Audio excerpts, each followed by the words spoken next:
की तपती रीत पर एक आदमी चल रहा है, कदमों में गुरूर, चेहरे पर जलाल और हाथ में तलवार, ज़बान पर एक ही जुमला, मैं आज मोहम्मद को ख़त्म कर दूंगा।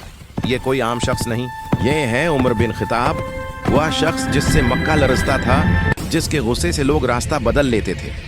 मगर आज वो चल रहा है एक ऐसे लम्हे की तरफ जो उसके दिल को हमेशा के लिए बदल दिया। इस्लाम के इब्तदाई दिनों में जब नबी करीम और उनके साथी छिपकर इबादत किया करते थे, मक्का के सरदार उनके दुश्मन थे और इन दुश्मनों में सबसे ज्यादा सख्त दिल दुश्मन था उमर बिन खिताब। वाह बहादुर, जरी और नडर इंसान थे। उनकी तलवार जुल्म के लिए नहीं बल्कि अब तकदीर के एक इम्तिहानों के लिए तैयार हो चुकी थी। एक दिन उन्होंने सुना मोहम्मद लोगों को नए दीन की दावत दे रहे हैं। आन के दिल में गुस्सा भड़क उठा। उन्होंने कहा, मैं आज उस फितना को खत्म कर दूंगा। तलवार उठाई और नबी के घर की तरफ रवाना हो गए। रास्ते में एक शख्स मिला। नईम बिन अब्दुल्लाह आस ने पूछा, कहाँ जा रहे हो उमर? तलवार क्यों लिए हुए हो? उमर ने गुरूर से कहा, मोहम्मद को कत्ल करने जा रहा हूँ। नईम ने कहा, पहले अपने घर का ख्याल करो उमर। तुम्हारी बहन फातिमा और तुम्हारे बहनोई सईद बन जीद खुद मोहम्मद के दीन में दाखिल हो चुके हैं।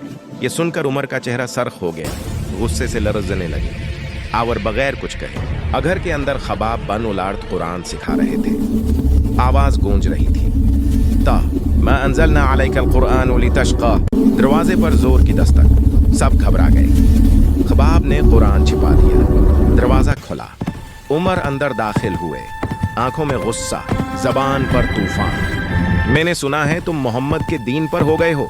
खान के बहनोई ने कहा, हाँ उम्र, हम ईमान ले आए हैं। ये सुनकर उमर ने उन्हें मारना शुरू कर दिया। बहन फातिमा आगे बढ़े तो इन पर भी हाथ अपनी बहन के घर की तरफ दौड़ पड़ के अंदर खबर।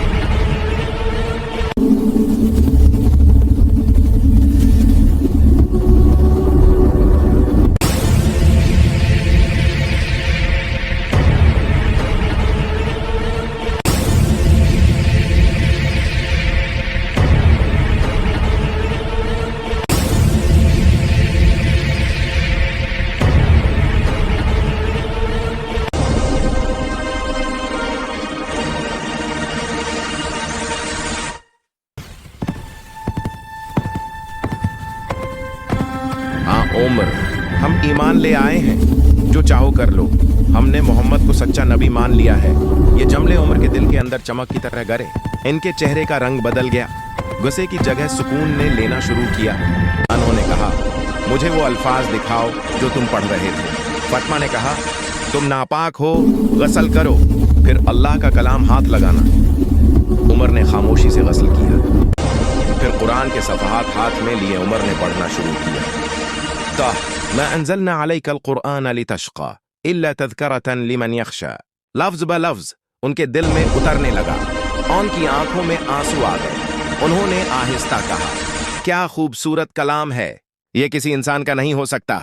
आसी वक्त खबाब बन लार्त बाहर आए और खुश होकर बोले, ए उमर, खुश हो जाओ।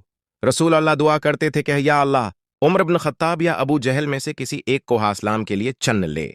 लगता है वो दुआ आज कबूल हो गई। उमर ने कहा, मुझे मोहम्मद क्या है उम्र, कब तक तुम अपनी जिद पर कायम रहोगे? क्या तुम नहीं देखते कि अल्लाह ने तुम्हें हलाक होने से पहले रोक लिया है? उमर की आंखों से आंसू बहने लगे, दिल टूट गया। ज़बान पर कलमा जारी हुआ, अशहद अन ला इलाहा इल्लल्लाह व अशहद अन मुहम्मदन रसूलुल्लाह। पूरा दारे अरकम अल्लाह अकबर की सदाओं से गूंजा। अरकम में नबी और सहाबा बैठे। दरवाजे पर दस्तक हुई। एक सहाबी ने झांक कर देखा, या रसूलुल्लाह, उमर आ रहे हैं तलवार लिए हुए। कुछ सहाबा घबरा गए। हजरत हमजा ने कहा, अगर नेक नियत से आए हैं तो खुश आमदीद, अगर बुरे इरादे से तो हम उसे उसी की तलवार से मार डालेंगे। नबी ने फरमाया, दरवाजा खोल दो। दरवाजा खुला, उमर अंदर आए। नबी आगे बढ़े, चादर पकड़ी और फरमाया, इस दिन से मक्का की फजा बदल गई। पहले मुसलमान छिपकर नमाज पढ़ते थे, अब उमर ने कहा, या रसूल अल्लाह, क्या हम हक पर नहीं हैं? फरमाया, हाँ, हम हक पर हैं। उमर बोले, फिर क्यों छपें? आओ खुलकर नमाज पढ़ते हैं। दो कितारें बने, आयत के आगे हमजा, दूसरी के आगे उमर इफ्तर और वो अल्लाह अकबर की सदा लगाते। वो या मस्जिद अल हराम में दाखिल हुए। यह पहला दिन था जब इस्लाम ने मक्का के दिल मैं खुलकर अपनी आवाज था वो लम्हा जब एक दुश्मन फारूक आजम बन गया, जिसका जलाल अल्लाह के दीन की ढाल बन गया। नबी ने फरमाया, जिस रास्ते से उम्र गुजरता है शैतान दूसरा रास्ता अख्तियार कर लेता है। उम्र का इस्लाम हमें ये सिखाता है, दिल कितना ही सख्त क्यों ना हो, जब अल्लाह चाहे वो पलक झपकने में नर्म हो जाता है। हिदायत तलवार से नहीं, अल्लाह के कलाम से आती है, और यही कलाम आए दुश्मन को इस्लाम का सुतून बना गया। खात्मा। अल्लाह अकबर, अल्लाहु अकबर की गूंज के साथ आस्था बुलंद की। पास ले चलो। ए